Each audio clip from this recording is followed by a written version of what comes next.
है इसे साबित किया है बक्सर के कुछ लोगों ने, जिन्होंने बक्सर से प्रयागराज तक की यात्रा नाव से कर डाली।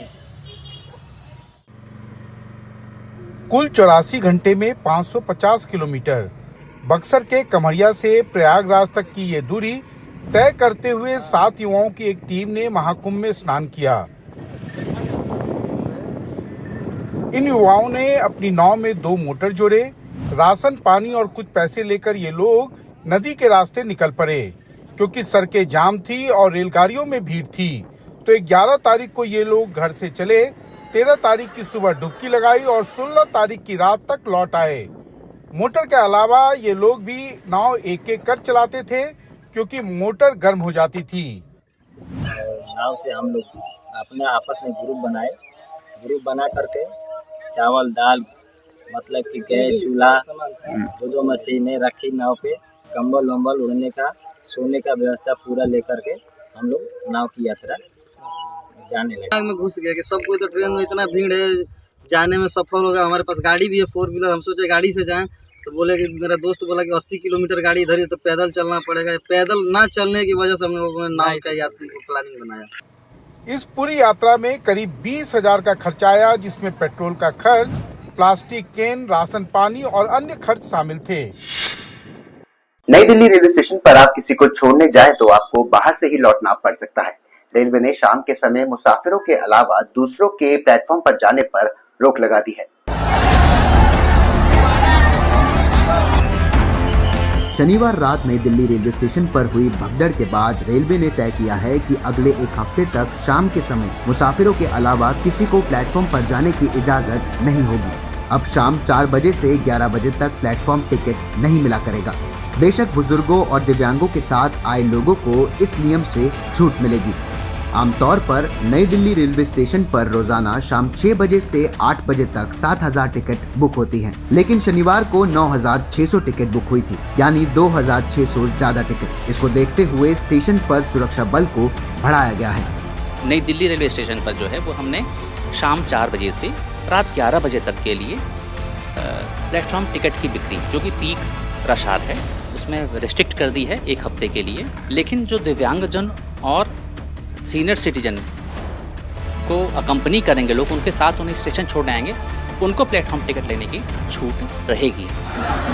इस बार कुंभ के चलते रेलवे ने 13,500 ट्रेनें चलाई, जिनमें 3,500 स्पेशल ट्रेनें हैं। लेकिन इस हादसे के बाद से शनिवार को 4 और रविवार को बस 3 ऑन डिमांड ट्रेनें चलाई गई थी और आगे भी जरूरत पड़ने पर ऑन डिमांड ट्रेनें चलाई जाएंगी। सोमवार सुबह आए भूकंप के तेज झटकों ने पूरे दिल्ली एनसीआर इलाके में लाखों लोगों को डरा दिया। नेशनल सेंटर फॉर सिस्मोलॉजी के मुताबिक इस भूकंप की तीव्रता रिक्टर स्केल पर 4 आंकी गई है। सोमवार सुबह ठीक 5:36 पर भूकंप के तेज झटकों से दिल्ली दहल गई। नेशनल सेंटर फॉर सिस्मोलॉजी के मुताबिक इस भूकंप की तीव्रता रिक्टर स्केल पर 4 थी। भूकंप की गहराई सिर्फ 5 किलोमीटर थी, इसलिए सतह पर लोगों ने पूरे दिल्ली एनसीआर में तेज झटके महसूस किए।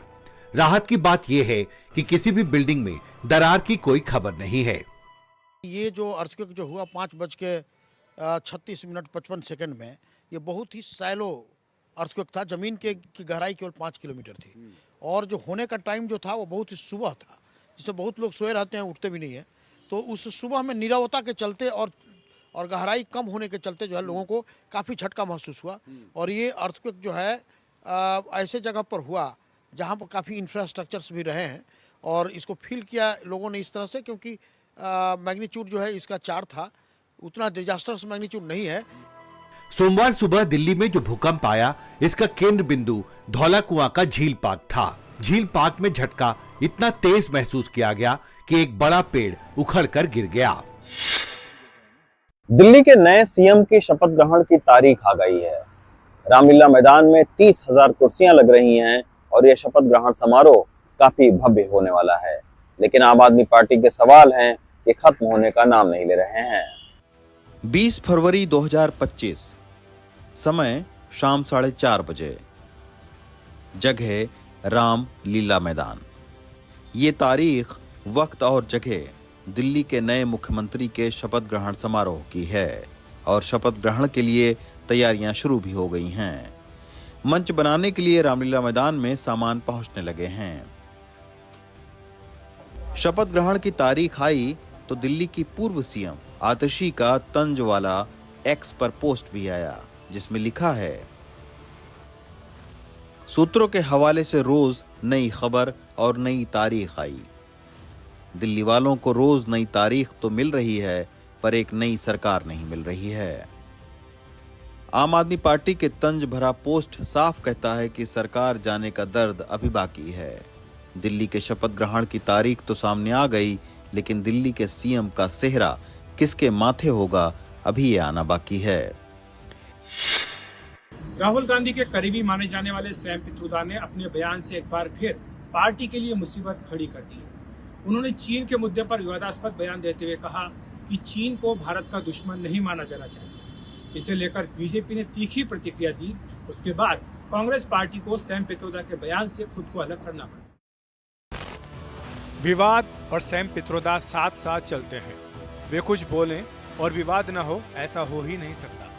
ताज़ा विवाद चीन को लेकर उनके बयान पर उठा है। उन्होंने आईएनएस से कहा कि चीन को लेकर भारत को अपनी मानसिकता बदलने की जरूरत है और ये धारणा छोड़ने की जरूरत है कि चीन दुश्मन है। Don't know what is the threat from China. I think there is always this thing blown out of at times proportion because US has the habit of defining an enemy. Sam Pitroda के इस बयान पर BJP ने आक्रामक तेवर दिखाए। Party प्रवक्ता सुधांशु त्रिवेदी ने इसे गलवान के शहीदों का अपमान बताया। परंतु गंभीर बात यह है कि जिस प्रकार की बात सैम पित्रोदा जी ने कही है, वो भारत की अस्मिता, भारत की कूटनीति और भारत की संप्रभुता पर बहुत गहरा आघात है। उन्होंने इस प्रकार की बात कही कि चीन के साथ तो किसी प्रकार का विवाद ही नहीं है, जैसे भारत ही अग्रेसर की भूमिका में। बीजेपी ने सैम पित्रोदा के बयान को हाल ही में राहुल गांधी द्वारा चीन की तारीफ से जोड़ा। हालांकि जयराम रमेश ने एक पोस्ट कर इसे कांग्रेस का आधिकारिक रूप नहीं माना और कहा कि चीन की चुनौतियां हैं। कांग्रेस ने चीन से रिश्तों को लेकर मोदी सरकार को कटघरे में खड़ा किया। देखिए, ऐसा है कि हमारे प्रधानमंत्री तो पहले ही बता चुके हैं कि चीन से हमको झगड़ा नहीं करना है, चीन को लाल आंख नहीं दिखाना है। हमारा जो आज की तारीख में सबसे ज़्यादा जो ट्रेड है वो चीन के साथ है। तो इन सब को देखते हुए उन्होंने ये बात कही। यह पहली बार नहीं है जब सैम पित्रोदा से कांग्रेस ने खुद को अलग किया हो। वित्त मंत्री निर्मला सीतारमण ने विपक्ष के इस आरोप को गलत बताया है कि इस बार पेश हुए बजट में महाराष्ट्र की अनदेखी हुई है। आज उन्होंने प्रेस कॉन्फ्रेंस कर कई सवालों के जवाब भी दिए। बजट में महाराष्ट्र को नजरअंदाज करने के विपक्ष के आरोपों पर वित्त मंत्री निर्मला सीतारमण ने पलटवार किया। सवाल उठाया कि अगर महाराष्ट्र को कुछ नहीं मिला तो फिर 76,000 करोड़ रुपए की लागत से बनने वाला वधावन पोर्ट किसके लिए है? वधावन पोर्ट का 76,000 करोड़ का डिसीजन किस गवर्नमेंट ने किया? नरेंद्र मोदी जी का गवर्नमेंट ही किया ना। वो एक बड़ा प्रोजेक्ट महाराष्ट्र के लिए, इफ सिंसियरली महाराष्ट्र का पोटेंशियल को समझ करके उस निर्णय लेना है तो दशकों पहले लेते थे, मगर उस निर्णय माननीय नरेंद्र मोदी जी के द्वारा ही हुआ। सो महाराष्ट्र का प्रामुख्यता as a business and industry friendly state हम कभी भूलते नहीं। लेकिन वित्त मंत्री के इस दावे पर अब विपक्ष ने सवाल खड़े कर दिए हैं। विपक्ष का कहना है कि ये 76,000 करोड़ रुपए का प्रोजेक्ट आम जनता के लिए कोई सौगात नहीं, बल्कि स्थानीय लोगों के लिए एक बड़ी समस्या बनता जा रहा है। अगर जनता ही नाराज है तो आप इतना भारी भरकम बजट देकर करेंगे क्या? उस पैसे का लाभ क्या होगा जब वहाँ के रहने वाले लोकल रहवासी सड़कों पर उतर के आप ही की सरकार के खिलाफ प्रदर्शन कर रहे हैं? तो आप हमें ये ज्ञान मत दीजिए कि आपने महाराष्ट्र को बहुत पैसा दिया है। अरे आपने जितना पैसा बिहार को दिया, जितना पैसा आंध्र प्रदेश को दिया, उस तुलना में हमें क्या मिला? हमारे यहाँ चुनाव खत्म हो गया ना, इसलिए आपने हमारे साथ सौतेला व्यवहार किया है। जनता सब देख रही है आदरणीय निर्मला जी। पिछले 2 दिनों से बिहार का जमुई जिला सांप्रदायिक तनाव से ग्रस्त है। जिले में अघोषित कर्फ्यू लागू है। प्रशासन ने सभी प्रकार के इंटरनेट सेवा को बंद कर दिया है और बड़ी संख्या में पुलिस बल और पदाधिकारियों की तैनाती की गई है। जमुई जिले के झाझा थाना क्षेत्र में बलवाडी गांव में हिंदू स्वाभिमान संगठन नाम के संगठन ने हनुमान चालीसा पाठ का आयोजन किया था। इस आयोजन के लिए प्रशासन से अनुमति ली गई थी। आरोप यह है कि इस आयोजन के वक्त सैकड़ों की संख्या में असामाजिक तत्वों ने ईंट पत्थर से हमला कर दिया, जिसमें कई लोग घायल हो गए। घायलों में से संस्था के प्रमुख और उप प्रमुख दोनों गंभीर रूप से घायल हैं। उन्हें इलाज के लिए पटना रेफर कर दिया गया है। कुछ लोग मंदिर से निकल रहे थे तो रास्ते में उनके ऊपर कुछ समुदाय विशेष के द्वारा, जैसा उनके द्वारा बताया गया है, अनुसंधान किया जा रहा है कि पथराव किया गया, हमला किया गया, तो उस पर तो त्वरित कार्रवाई करी गई है। इस पथराव के घटना के बाद इलाके में काफी तनाव फैल गया है। लोगों ने न केवल पुलिस बल पे पथराव किया बल्कि गाड़ियों को भी क्षतिग्रस्त कर दिया। हालांकि पुलिस मौके पे मौजूद थी, लेकिन वो असामाजिक तत्वों के सामने बिल्कुल निरीह और बेचारा बन गया। झाझा थाना के अंतर्गत बलियाडी गांव है, वहां पर दो समुदायों के बीच में झड़प हुई, जिसमें कि 2-3 लोग घायल भी हो गए और उनकी गाड़ियों को भी क्षतिग्रस्त किया गया। इस मामले में दोनों ओर से प्राथमिकी दर्ज की गई है और गिरफ्तारियां भी हुई हैं। सरकार ने जमुई जिले में काफी बड़ी संख्या में अतिरिक्त पुलिस बल को तैनात किया है और वरीय पदाधिकारियों को जमुई के लिए रवाना कर दिया गया है। पूरे जिले में इंटरनेट सेवा ठप कर दी गई है। अमेरिका से भारत भेजे गए अवैध प्रवासियों की खबर के बाद डंकी रूट के चर्चे जोरों से होने लगे। आपने भी डंकी रूट के बारे सुना होगा, लेकिन आज हम आपको वह डंकी रूट दिखाते हैं। इन रास्तों में भारी खतरा है, जान भी जा सकती है, कभी समंदर के बीच तो कभी भीषण और खतरनाक जंगलों के बीच। आज से पहले शायद आपने असल जिंदगी में ऐसा कोई वीडियो नहीं देखा होगा, लेकिन आज एनडीटीवी इंडिया पर वो वीडियो देख रहे हैं जिसे अमेरिका पहुंचने का डंकी रूट कहते हैं। ये डंकी रूट बिल्कुल फिल्मी है, लेकिन अमेरिका से लौटे 2 भारतीयों ने वीडियो शेयर किया। अमेरिका पहुंचने के दौरान ये लोग पनामा के जंगलों में भी पहुंचे हैं और 2 रातें भी गुजारी। 21 साल की हरप्रीत और मनदीप ने डंकी रूट के डराने वाली कहानी एनडीटीवी को बताई। सफ़र सर मेरा बहुत गंदा रहा, मेरा नहीं तकरीबन सारिਆਂ ਦਾ सफ़र गंदा रहा। ਗੱਲਬਾਤ ਇੱਥੋਂ ਏਜੰਟ ਕੋਈ ਕਰ ਲੈਂਦੇ ਆ, ਰਸਤੇ ਦੇ ਵਿੱਚ ਜਾ ਕੇ ਬੰਦਾ ਪਰੇਸ਼ਾਨ ਹੁੰਦਾ ਹੈ, ਕਿਉਂਕਿ ਪਹਿਲੋਂ ਇੱਥੋਂ ਕਹਿ ਦਿੰਦੇ ਤੁਹਾਨੂੰ 1 ਨੰਬਰ ਦੇ ਵਿੱਚ ਭੇਜਣਾ ਆ। ਜਦੋਂ 2-4 ਫਲਾਈਟਾਂ ਹੋ ਜਾਂਦੀਆਂ ਬੰਦਾ ਵੀ ਇਹ ਸੋਚਦਾ ਕਿ 1 ਨੰਬਰ 'ਚ ਹੀ ਜਾ ਰਹੇ ਆ, ਰਸਤੇ ਦੇ ਵਿੱਚ ਜਾ ਕੇ ਇਹੋ ਜਿਹੀ ਜਗ੍ਹਾ ਤੇ ਫਸ ਜਾਂਦਾ ਆ, ਫਿਰ ਬੰਦੇ ਨੂੰ ਗੱਡੀਆਂ ਦਾ ਹੀ ਸਫ਼ਰ करना ਪੈਂਦਾ। अमेरिका पहुंचने के डंकी रूट का ये वीडियो और अमेरिका से लौटे प्रवासी से बातचीत का वीडियो एनडीटीवी पर एक्सक्लूसिव है। मिली जानकारी के मुताबिक डंकी रूट का ये वीडियो जनवरी महीने का ही बताया जा रहा है। मैंगलोर पुलिस ने फर्जी ईडी अधिकारियों के गैंग और इसके सरगना को गिरफ्तार कर लिया है। इसका सरगना केरल पुलिस का असिस्टेंट सब इंस्पेक्टर है। यह है फर्जी ईडी गैंग का मास्टरमाइंड शफीर बाबू, जो कि केरल पुलिस का असिस्टेंट सब इंस्पेक्टर है। इसकी गिरफ्तारी से पहले इस गैंग के 6 और गुर्गों को पकड़ा गया। हाल ही में शफीर बाबू गैंग के 6 गुर्गे बंतवाल में एक बीड़ी व्यापारी के घर घुसे, फर्जी सर्च वारंट दिखाया, खुद को ईडी अधिकारी बताया। जांच के दौरान मौजूद 30 लाख रुपए, गहने और मोबाइल फोन ले उड़े। तकरीबन 1 महीने की जांच के बाद 7 आरोपी गिरफ्तार हुए, जिनमें केरल पुलिस का ये एएसआई शफीर बाबू भी शामिल है। क्या इस गैंग ने दूसरों को भी अपना निशाना बनाया है? इसकी जांच चल रही है। बेंगलुरु से कैमरामैन गोविंद मूर्ति के साथ निहाल खिदवई, एनडीटीवी इंडिया। ठगी करने वाले इन दिनों मंत्री और गृह मंत्री का नाम लेने से भी नहीं डरते हैं। उत्तराखंड में एक ऐसा ही मामला सामने आया है। एक शख्स ने खुद को केंद्रीय गृह मंत्री का बेटा बताया और विधायक को महज 3 करोड़ में मंत्री बनाने का लालच दिया।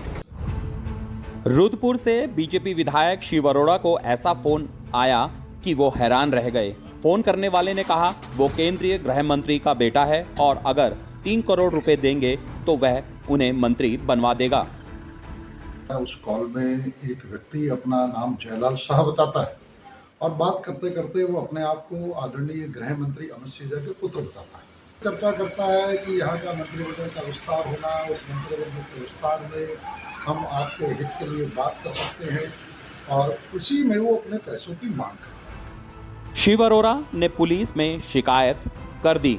मिश्रा नामक एक युवक ने, जो यहाँ के माननीय विधायक के सहयोगी हैं, उनके द्वारा एक प्रार्थना पत्र दिया गया जिसमें उनके द्वारा बताया गया कि केंद्रीय गृह मंत्री के पुत्र के रूप में किसी ने फ्रॉड कॉल कर विधायक जी को प्रलोभन दिया और उन्हें झांसे में फंसाकर उनसे पैसों की मांग की वैसे पुलिस के पास साइबर अपराध से जुड़े कई ऐसे मामले हैं, लेकिन साइबर अपराध करने वाले कम ही पकड़ में आते हैं। अब ये देखना होगा कि इस मामले में पुलिस क्या कर पाती है, क्योंकि मामला माननीय से जुड़ा है। आपने स्कूल के छात्र या कॉलेज के विद्यार्थियों को परीक्षा के लिए पैदल या किसी वाहन पर जाते हुए देखा होगा, लेकिन क्या आपने किसी छात्र को हवा में उड़ते हुए एग्जाम सेंटर पे जाते हुए देखा है? ये तस्वीर किसी पैराग्लाइडिंग प्रतियोगिता की नहीं है और न ही ये तस्वीर किसी पिकनिक स्पॉट की है जहां सैलानी पैराग्लाइडिंग कर रहे हों। ये तस्वीर है महाराष्ट्र के सतारा की, जहां एक छात्र ने पैराग्लाइडिंग कर एक अनोखी मिसाल कायम कर दी है। सतारा जिले में यह अनोखा मामला एक ऐसे छात्र का है जिसने परीक्षा केंद्र तक पहुंचने के लिए पैराग्लाइडिंग की और आसमान में ऊंची उड़ान की ये तस्वीर अब सोशल मीडिया पर वायरल है। दरअसल 15 किलोमीटर दूर परीक्षा सेंटर तक पहुंचने में समर्थ नाम के इस छात्र के पास सिर्फ 15 से 20 मिनट ही बचे थे। लिहाजा उसने ट्रैफिक से बचने के लिए पैराग्लाइडिंग का सहारा लिया और उड़कर वक्त रहते पहुंच गया एग्जाम सेंटर। अब सोशल मीडिया पर समर्थ की इस उड़ान की जमकर तारीफ हो रही है और समर्थ बेफिक्र होकर अपनी परीक्षा में आए प्रश्नों का उत्तर देने में व्यस्त है।